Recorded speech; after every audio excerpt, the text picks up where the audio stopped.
So this episode, we'll be talking about yung totoong labanan na. Sales office na to, patungkol sa bentahan na ito. Nagustuhan talaga natin yung venue na ito dahil nandito na naman tayo.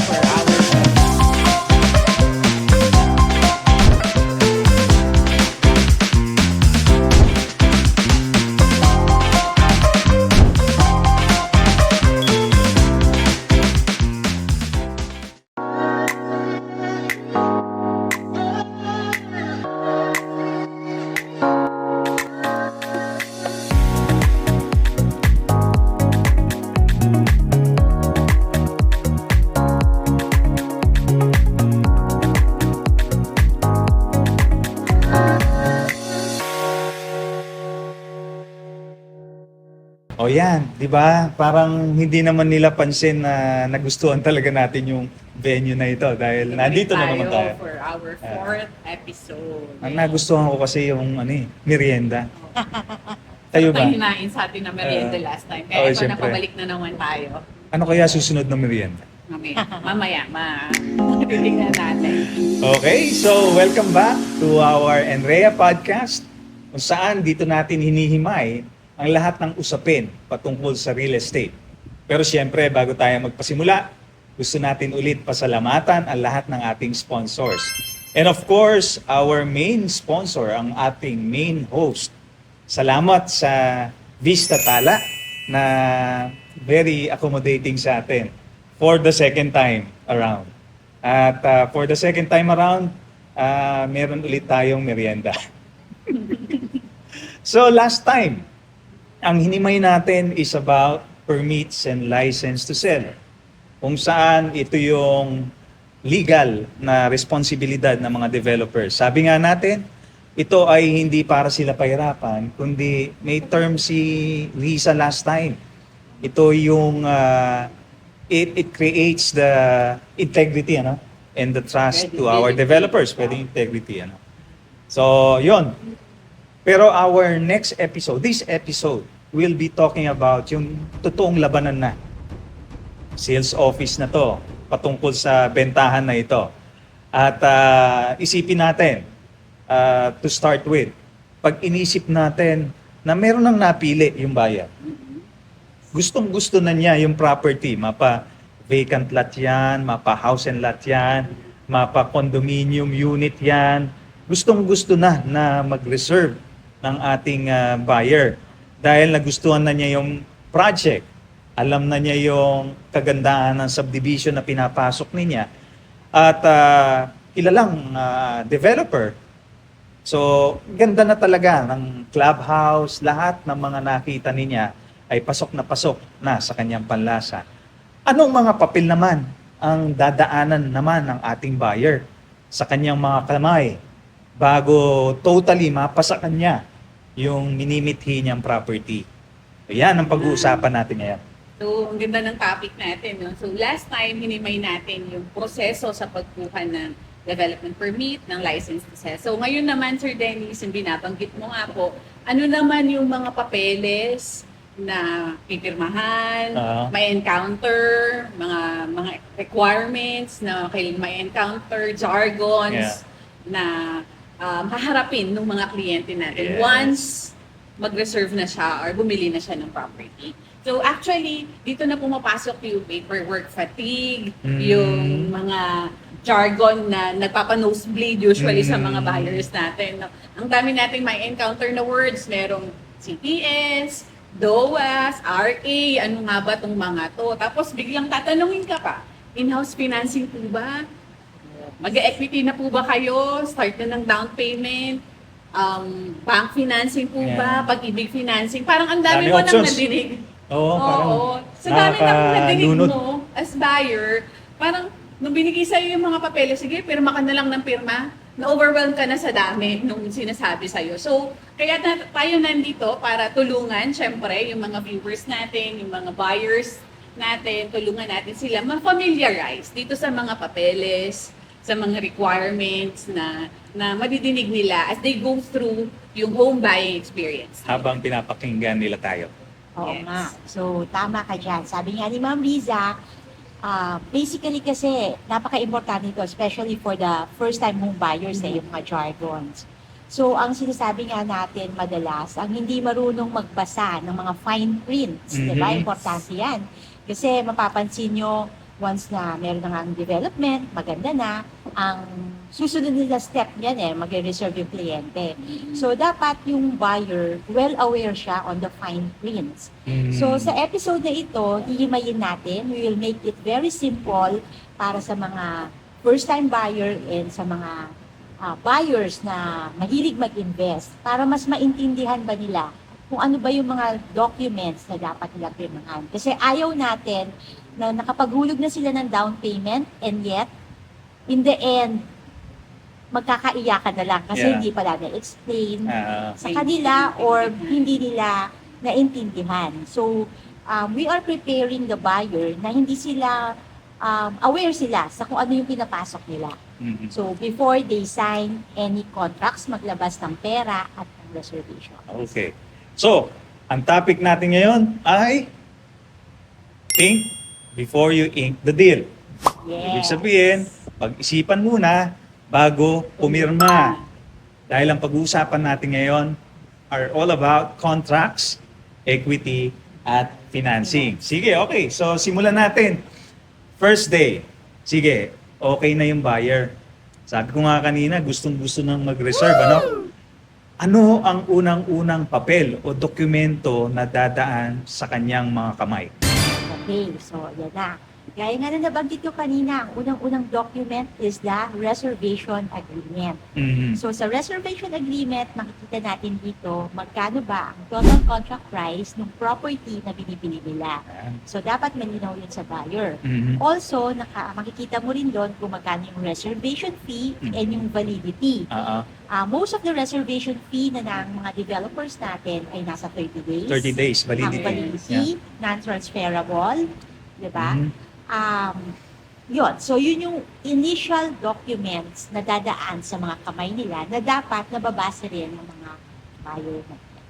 And take note, Ma'am Ludette, Sir Dennis, Yeah. na yung reservation fee na binabanggit ni Ma'am Ludette kanina na naglalast for 30 days, Mhm. non-refundable siya. So Mm. again, non-refundable po siya usually, no? Mhm. Kaya, yun nga, think before you, You ink. ink No? the So, deal. pag-isipan mo ng mabuti bago pumirma. The reservation fee is usually non-refundable, pero deductible naman ito dun sa down payment or dun sa total contract price. Oh. And kasabay na pinipirmahan ng RA or ng reservation agreement is the buyer's information sheet or yung BIS kung BIS. tawagin niyo. So lahat ng detalye ng buyer, personal detail ng buyer, doon po siya nilalagay. Mhm. So for our viewers, kailangan lang tingnan nilang mabuti yung buyer's information sheet, kung ano Basahin. yung basahin mabuti kung ano yung nakasulat, pinasulat yung pangalan, kailangan buong pangalan ng ilagay kasi iba Ma versus Maria. Aha. Ma na walang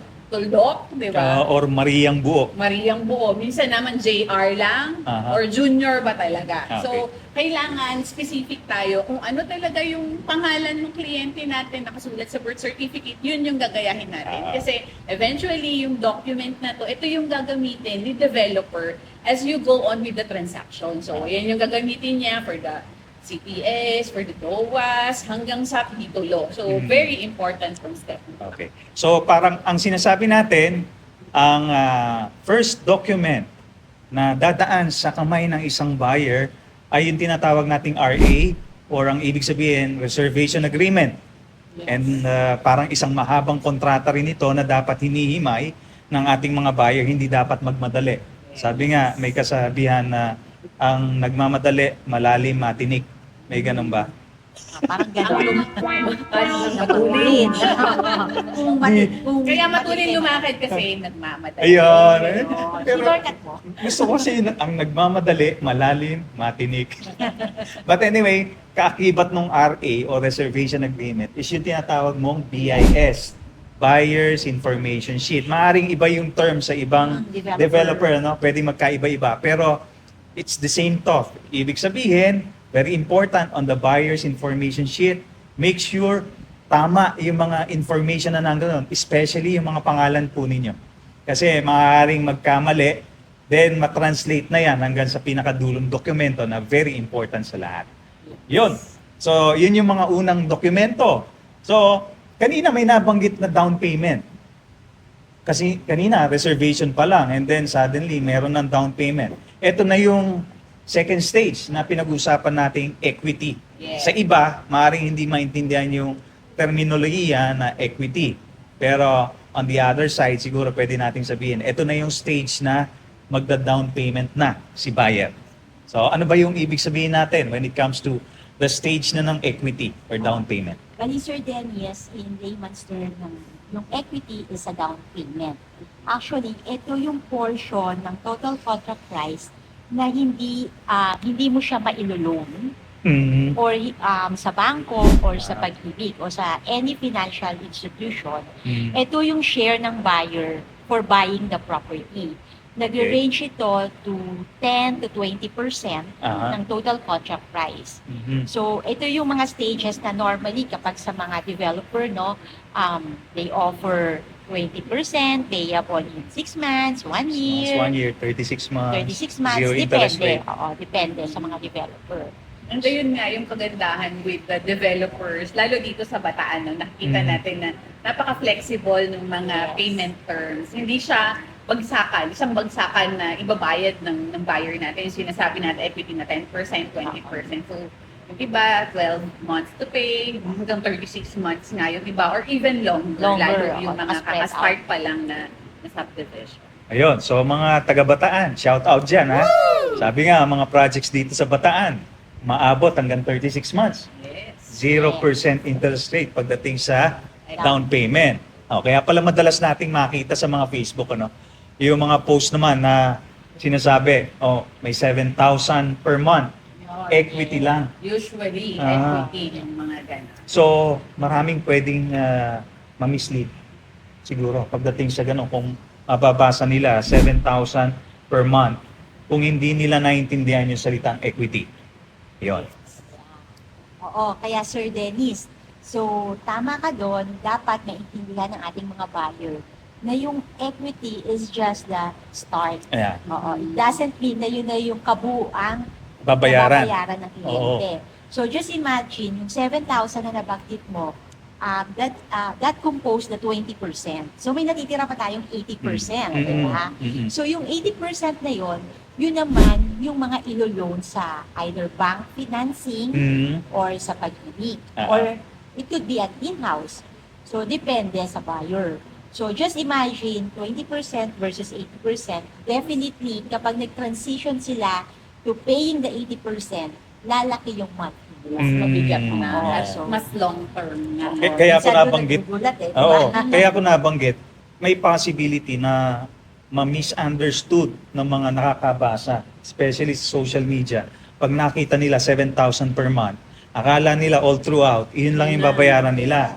That only comprise the down payment, either 10% yan or 20%. Ang laki-laki ng 80% na balanse. Which leads us to the next part na yung pinag-uusapan nating balance or balanse. Kanina, either 10 or 20%. So, ang balance pag 20% is 80%. At nabanggit mo kanina, may mga options na pwedeng pamilian ng ating mga buyer. Either pag-ibig, kung pwede sa pag-ibig, bank financing, or in-house financing. Ngayon, mas maganda, ma-explain natin to ng mas simple sa pandinig ng ating mga listener. Yeah. Unahin na natin, Sir Dennis, yung pag-ibig financing. Sige, Ito kasi okay. yung usual na unang option na binibigay or tinatanong. Nilalatag. Oo, tinatanong din ng mga buyers natin. Kasi kapag pag-ibig financing, ito, long term to. Ang maximum term, 30 years. So, yung 80% mo, hindi mo siya on the spot babayaran. Pwede mo siyang bayaran up to a maximum term of 30 years. So, pagdating sa pag-ibig, dito pinaka-flexible. Yeah. At meron ding mga offerings si pag-ibig na lower ang interest rate, especially kapag yung project mo ay low cost, socialized housing, minsan nga 3%, 3% na lang din, per annum yung napakababa, interest nila. So, talagang nagiging mas magaan for our home buyers na maka-purchase ng property.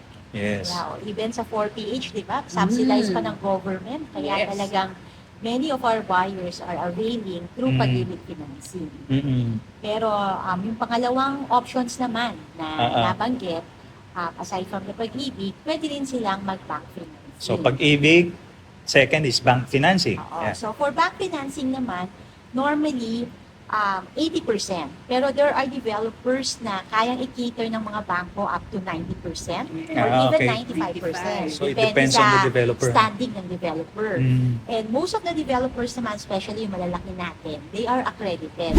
Actually, napakabilis lang ng process para sa pagpapa-approve if the developer is accredited with a bank kasi naka-deed of undertaking yan. Mm. So they don't require na title transfer na sa in the name of the borrower, yung collateral documents. So I think 15 days or in 2 weeks time, pwedeng lumabas yung complete CI mo kung approve ka Okay. or disapprove sa bangko. Oo. So, yun. Plus, ang loan term mo nga lang is normally Mas maiksip. mas maiksik Oo, compared saka pag-ibig. kaysa Kasi, 30 years, di ba? At it lasts hanggang 20 to 25 years. Depende rin siguro sa age Depende ng sa age ng borrower. borrower. I think most of the commercial banks hanggang 70 years old Okay. ang kinikater nila. So, kung ikaw maglo-loan, ano na to, reveal Huwag na mo to. naman sabihin. Kailangan Pwede ba 20 Iba. years? Ano pa lang ako? Maximum term. 35. Maximum term. Yun. So pagka 35 ako, pwede pa akong mag-loan ng 30 sa pag-ibig. Yes. O kaya sa bangko, pwede akong mag-loan ng 20. Di ba? Yes. Okay. Oo. So tingnan nyo kanina, ang pag-ibig 30 years and it even went down to an interest rate of 3%. Di ba? So pagdating sa bank financing, alam naman natin, variable ang interest rate pagdating sa Yes. bank financing. And sabi mo it can go up to just 20 years as Yes. compared to 30 years. Ano? But we also hear stories na kung saan yung ating mga buyers they intend to go on the in-house financing. Knowing in-house financing, alam natin na mas mataas ang interest rate. Bakit? Can you explain why? Usually nga, tama ka Sir Dennis, no? For in-house financing, mas mataas yung interest rate dyan compared sa bank, compared sa pag-ibig. At usually, shorter din yung term. Minsan 5 years, minsan 10 years lang yung term. Pero bakit may mga nag-a-avail ng in-house financing? Kasi ito yung pinakamadali. Kasi for pag-ibig, for bank financing, ang dami mong requirements, naka-submit, proof of income, documents, yung marital status, kailangan, okay, bawal lang it's complicated, medyo mahirap magpa-approve. So It's dito, complicated. pagdating sa in-house financing, no drama. Okay, no drama. No requirements na masyado. Aha. Hindi mo na kailangan dumaan sa masalimuot na proseso, pila sa pag-ibig, pila sa bangko. So, shorter nga lang ang term, pero a little higher on the interest rate. So, yung may mga problem with regards to their marital status, habang inaayos pa, naging in-house financing ang mga ganitong clients. Meron din naman yung mga clients natin na may mga business, pero hindi documented yung business nila. Backyard business. Oo. So, possible ba na ang in-house financing pwede rin maging dahilan minsan kaya nabibilis ang pagpirma ng ating mga buyers? Siguro sa iba, ginagaranti nila na kayang tagpusin yung property. Kasi kung hindi ma-approve sa bangko, pwede nila sapuhin. Pero most of the developer naman, as much as possible, ayaw nga nila ng in-house Kasi parang sila, ang main purpose nila, ang nature of their business is to develop. So gusto nila, hawak agad nila. Which is 80%. and katumbas lang nun either from the bank or pag-ibig is guarantee letter, right? Yes. Okay. So kapag nagpa-loan kasi sila, just imagine kung payable in 5 years, 5 years pa nila makukuha yung 80%. So, It makes sense. hindi nila mai-invest. Kaya naman nagpapatong sila ng mas mataas na interest. Okay. So, ang That makes pinakamababa is the pag-ibig, then the commercial banks. Siyempre, kailangan kumita ng mga commercial banks, and then yung in-house. Last recourse na lang yun. Huwag na lang mawala yung mga buyer natin. Okay. Oo. So, ayun yung kailangan tingnan talaga ng mga buyers natin. Hindi lang the reservation fee, kasi usually ito yung pinakamababa lang. Kailangan din tingnan magkano yung equity or down payment. At after the down payment, which is the 80% or 90% na ilo-loan either sa bank, sa pag-ibig or sa in-house financing, yun, kailangan maging mapanuri, maging matalino, i-compute ng maayos, kaya ko bang i-sustain itong monthly amortization ko until the end. Yeah. So, kaya meron din tayo naririnig, 5% lang ang equity. I think Yes. sa pag-ibig, tama ba? Meron din. Meron 5% ganon, lang. minsan nga nag 100%. Oo, Oo. zero down payment, 100% loan take out with pag-ibig. Yeah, that's May mga good. ganun. Okay. So, now, ako, na bilang buyer, ay nagbabayad na ng monthly payment ko, particular dun sa equity, Tama, let's say 36 months, equal payment for without any interest. Yes, So I'm normally already zero. paying, And then what's next? Ano bang anong kasunod na dapat na pirmahan ko after that? Yan. So, dito naman napapasok yung contract to sell. Mm. So, kanina, nabanggit natin reservation agreement kasi nag-reserve ka. Mm. Ngayon, magbayad ka na ng down payment or the equity, Yeah. ito na yung monthly mo. So, you need to sign naman the contract to sell. So, ito na yung kontrata na binibigyan ka na ng right to purchase the property. At usually, kasabay na pinipirmahan sa contract to sell signing is the deed of restrictions. Doon naman nakalagay yung mga bawal sa subdivision, limitations, restrictions sa paggamit ng property. Pero tingnan mo nagbabayad pala ako ng equity. Pinapapirma na ako bilang buyer, papapirmahan na ako ng deed of restrictions. Wala pa naman tinatayo. Anong ating explanation? Actually, yun kasi kailangan natin ng Diba? full disclosure. Ah. Kasi baka mamaya, yung gusto mo pala, kaya ka namili doon, you want to put up a 5-story building, gaya nitong napakalaking Yeah. venue natin Actually, ngayon. Kaya ang restrictions hotel lang pala. pala natin is 9 meters, 3 Ah. story lang. o 2-story lang, mga ganon.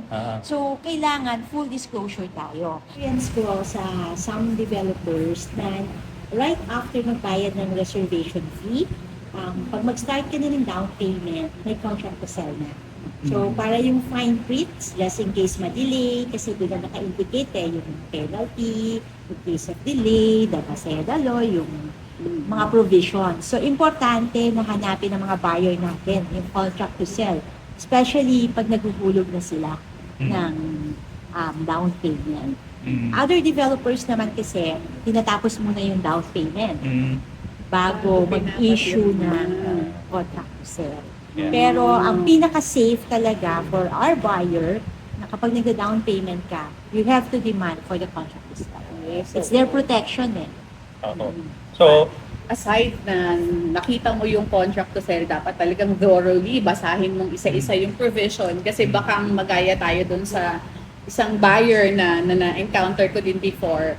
Gaya nung binanggit mo kanina, Sir Dennis, sabi, equity, parang 7,000 pesos only, parang monthly 7,000 lang. So, kaya nag-reserve, bumili yung buyer. Only to find out, hindi pala nagbasa ng contract to sell yung buyer and naka-indicate doon lahat mo kailangan niyang bayaran, yung mga penalty. So, ayun, kaya very important na basahin natin ang contract to sell. And all documents naman talaga pertaining to that. parang na-imagine ko, yung may mga buyer na ganon, nagbayad ng 7,000 per month, nung matapos nila, let's say, certain period of pagbabayad ng 7,000, akala na nila, tapos na sila sa bayarin nila. So, napakahirap talaga ng ganong sitwasyon kapag ka talaga hindi natin naintindihan o hindi natin binasa yung contract to sell. Kung ano yung Ang dami nakapaloob. na nang naibayad mo, no? Oo. Napakasakit ang gawin mo. Maliban pa dun sa pinag-uusapan natin kanina na yung pinirmahan mong deed of restrictions para aware ka kung ano yung pwede mong itayo, anong klaseng bahay, gaano kataas, anong bawal, pwede bang mag-fence dyan o magbakod, yung pala, dapat pala, Pwede wala. ba mag-alaga na O pwede mag-alaga ng baboy. aso, gano'n. Minsan, meron talagang village na talaga super ayaw, diba? Yun. So, talagang gano'n. Kaya parang wag maiyak sa dulo magbasa ng And plus, kaya naman din po tayo nandito, so, syempre, from NREA, para i-educate yung mga buyers natin, bigyan sila ng guide, tulungan sila kung paano nila susunod-sunurin, ano mga hahanapin, At ano ang mga mapaghandaan. kailangan tingnan, no? Para mapaghandaan ng husto dahil hindi basta-basta yung pag-purchase ng property. Yun. Diba nga? Minsan din kasi nagiging problem dyan eh. Iba yung sinasabi ng agent just to close the deal tapos nawala na yung agent mo.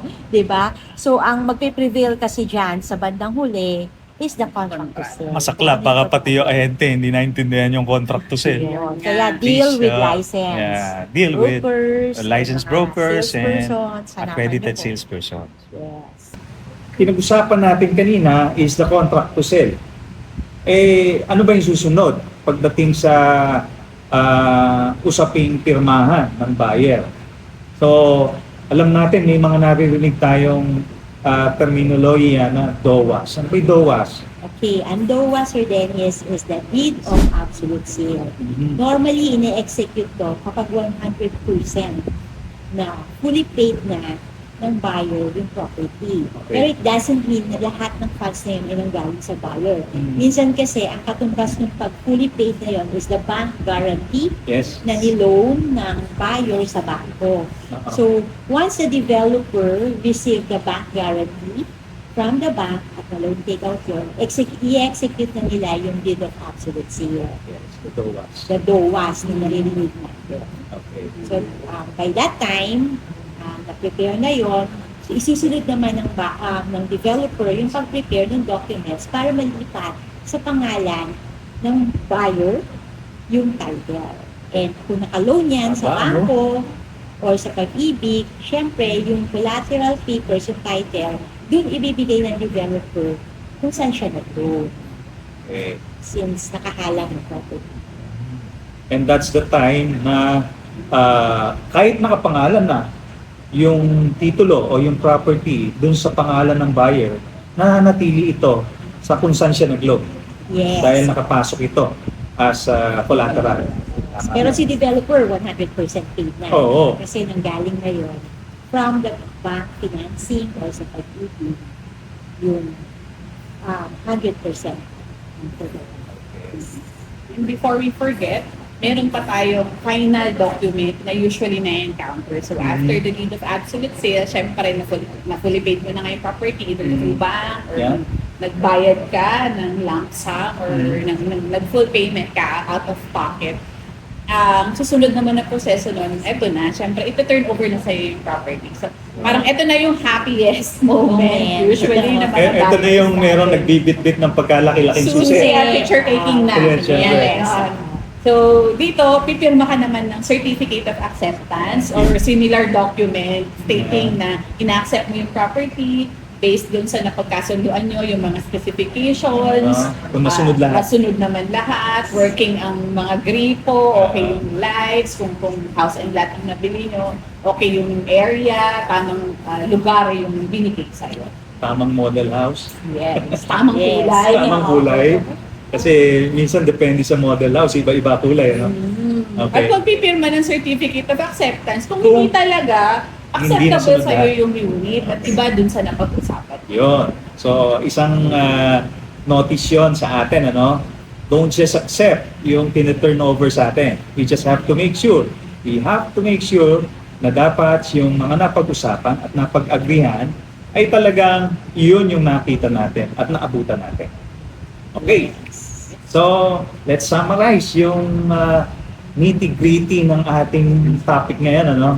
Coming from the top is yung sinasabi natin may RA, Reservation Agreement, merong BIS, Buyer Information Sheet, Contract to Sell, etc., DOAS. So, para mas madali, mag-create tayo para madali nating maintindihan. Let's create a cheat sheet. So, tingnan natin. Step 1. So, Reservation Agreement and BIS, iyan ang inyong first date. Take note. Sa unang araw, iyan yung una nyong makikita. Dito nyo ilalak ang inyong mga pangarap na unit. Sa step 2, ito na yung step ng equity at down payment. Ang inyong entrance fee. Ito ang bahagi ng presyo o karaniwan. Ito either 10%, 20% or as low. Sometimes sabi nga 5% or minsan wala, zero down payment. So, na hindi pwedeng utangin at pwedeng hulugan monthly habang pre-selling. Step 3, choosing your financing. Kanina may mga pinag-usapan tayong mga options. Yan ba'y pag-ibig, bank financing, or in-house financing? Ito yung pambayad sa natitirang balanse. So piliin kung ano ang pasok sa sahod. Pag-ibig ba, which is up to 30 years? Bank financing ba, na fast processing kung kumpleto ang mga dokumento? Or in-house financing, kung easy requirements ang kailangan natin? So step 4, contract to sell or CTS. And kasama na nito yung deed of restrictions. Ang magkasabay na kasunduan habang nagbabayad ka ng equity. So hindi po pwedeng paghiwalayin to. Kasi kinakailangan na intindihan natin yung ating kakaharapin, yung ating ine-expect na magiging property natin. No? So nandun sa deed of restriction, kaya hindi po pwedeng mahiwalay sa contract to sell. At yung deed of restriction na to para sa mga alituntunin sa loob ng subdivision. So dito, ini-inform na tayo kung ano yung dapat na do's and don'ts. Okay, na dapat nating malaman. So step 5, yung binabanggit natin kanina na DOAS, which is ang meaning ay deed of absolute sale. And syempre, sabi nga ni Risa kanina, syempre, kaakibat noon yung certificate of acceptance. Ito naman yung time na kung saan titingnan na natin yung property, either kahit vacant lot yan. We have to know kung inyong tama na pinili natin ng lugar. Kasi normally, kung sa subdivision, either block 1, lot 1, or block 2, lot 3. So we have to be specific dun sa tina-turnover sa atin. Pagdating naman sa mga house and lot, so they have to specify at ipakita sa atin kung ano yung ipinramis sa atin. At yun ang dapat nating makita before we accept yung property. Diba? Pagka nilatag natin, parang simple na siyang Parang mahabang maisip. Pero naiintindihan na. Yes. Ayun ang importante, maintindihan ng ating mga home buyers na ito yung mga step-by-step process, ito yung mga dokumentong kailangan hanapin. At huwag matakot or huwag ma-overwhelm dun sa mga proseso, dun sa mga jargon, sa mga acronyms, Yan, sa dami mga nadidinig acronyms. nila.